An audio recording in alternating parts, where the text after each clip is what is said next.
L'heure est aux économies un peu partout. Les laboratoires d'analyse médicale n'échappent pas à la règle et on ne peut pas dire que ça leur fasse plaisir, hein. Leurs représentants seront reçus ce soir par le directeur de l'assurance maladie. Le gouvernement leur réclame 250 millions d'euros d'économies, inacceptables pour les labos qui menacent de se mettre en grève. L'exécutif, lui, reste inflexible.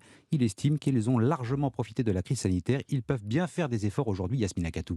Oui, selon le gouvernement, les marges des laboratoires ont augmenté, passant de 18 à 26% grâce aux tests Covid.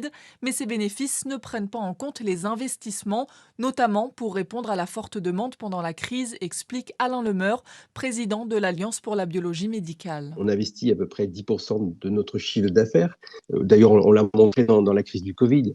Il a fallu acheter des machines, employer beaucoup plus de personnes performantes, donc il a fallu les former. Donc il nous faut énormément d'investissements. Les laboratoires acceptent de rétrocéder les profits gagnés grâce aux actes Covid pour 2023, mais refusent une baisse des tarifs sur tous les examens de façon pérenne. Si on baisse de 250 millions d'euros les tarifs, ça diviserait par 6 le résultat net de nos entreprises. On serait obligé de fermer des sites de laboratoires et souvent dans des zones désertiques au niveau de l'offre de santé publique. Si les discussions avec l'assurance maladie n'aboutissent pas, les 4000 laboratoires privés en France fermeront à partir du 14 novembre. Yasmina Katou, spécialiste santé à Europe.